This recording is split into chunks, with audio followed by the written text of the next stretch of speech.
Hi, I'm Brad Sugars and welcome to this episode of the Business Basics. Today what we're going to be looking at is buying a business. Now, buying a business includes a whole bunch of things, but this specific segment is about making the offer.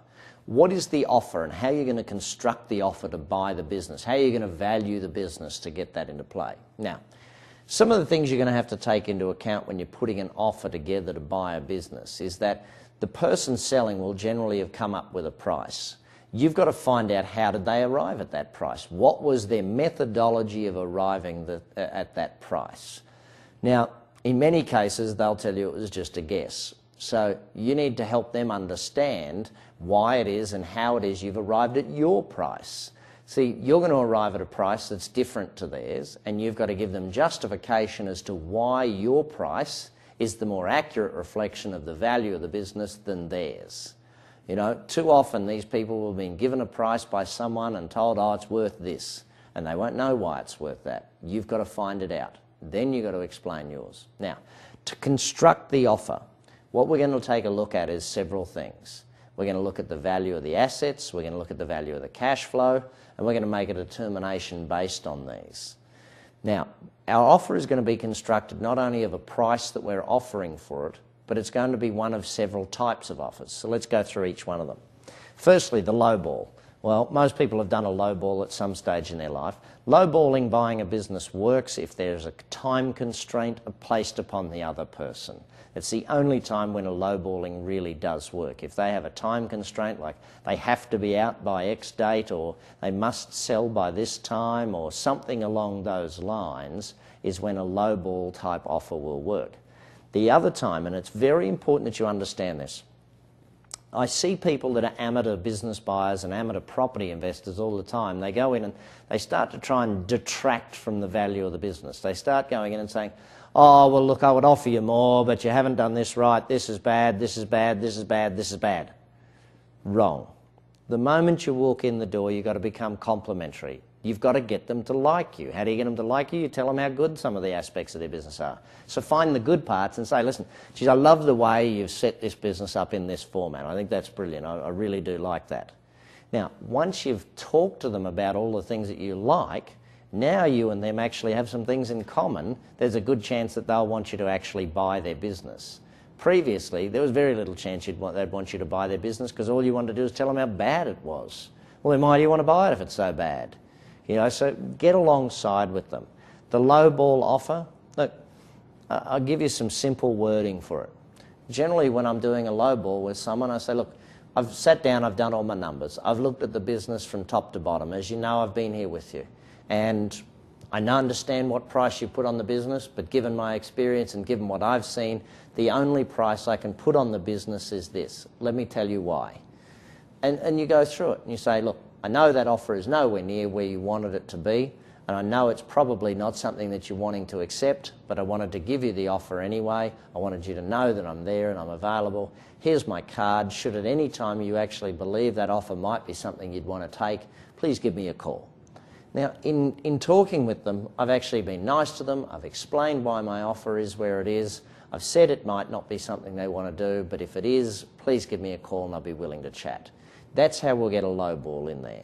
Now, if, for instance, I want to use a time limit, I can add a time limit to that and say, look, so I'm putting this offer on the table, but I'm only going to put it on there for 24 hours because I don't want to have to be thinking about this business in 24 hours, or I've got to go somewhere, or I've got to close this. You give them a reason why you're giving them the time frame. Vendor financing. Now, this is something that takes a little bit of explanation, but I think it's very worthwhile understanding. In many cases, when someone's selling a business, they are willing to be paid over time.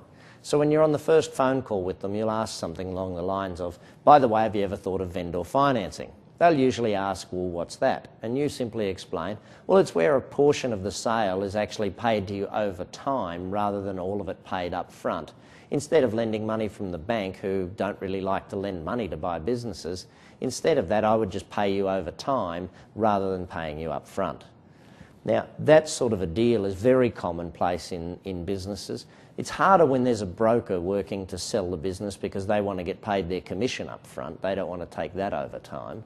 But generally, it's a very accepted norm of how you can buy a business from people. I really like it because it means the owner now has some skin in the game still to make sure I'm successful at running the business.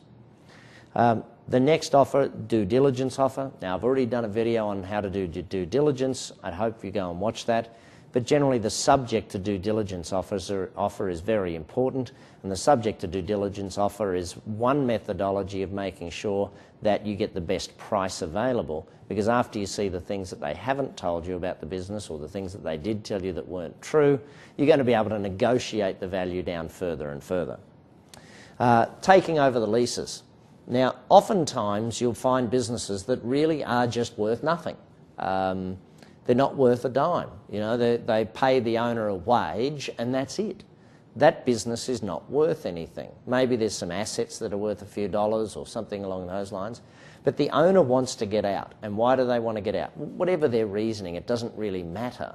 But you can do an offer which just says, listen, I've evaluated the business, and after paying a wage and after doing all these things, I can't see that there's a profit in the business, and I know it's not going to be something that'll make you happy, but look, I'm not willing to buy the business from you, but what I will do is I will take over the leases from you, I will take over the business from you and take the responsibilities for the lease, and that way they get a win because they get out of having to be there all day, every day. It's probably making a loss on a day-to-day basis anyway. You get to get into a business that you have a foundation of knowing how to fix, and hey presto, both of you end up with a win-win deal. Finally, the lease only and the knowledge buy-in. These two deals. A lease only is generally done with a landlord. So for instance, if there's a landlord of a restaurant who's foreclosed on the restaurant because they couldn't pay their rent, you will often be able to go in and take the business over on purely a lease. You'll just walk into the landlord and say, I want to lease the whole building, the whole business, all in one. You know, those sorts of deals are around quite often when landlords take over businesses. And finally, the knowledge buy-in. As you get better and better at this, you can imagine the position I'm in. People come to me all the time wanting me to help them with their business. Instead of helping them, I just say, listen, I'll take a share of the business and I will coach you through. I'm not going to buy it, but I will actually do it for a share of the business. So, many different things. Now, when we go to make the offer, it's very important that you understand that emotion is going to kill you. Write your offer down before you go in there. Make sure it's written down. Now, if you find yourself panicking, what I want you to do is make an excuse to get up and take a phone call. Say to the person, look, let me just call my partner and make sure that I've got the things correct. If they start offering deals back, go out of the room, walk away, then walk back in. Ultimately, final thing, I've invented a new word, it's called braggability. A good friend of mine in Texas said to me, if you've done it, it ain't bragging. So, look, a great deal is one that you can tell your friends about for years. A great deal is one that you can brag about to all your buddies and keep saying, hey, remember that business I bought for, remember that deal I did? That's the sort of thing you want to be able to do. Don't go doing average deals just up front. Make sure you're doing a spectacular deal up front. Have the patience to do that. I'm Brad Sugars, and these are the Business Basics.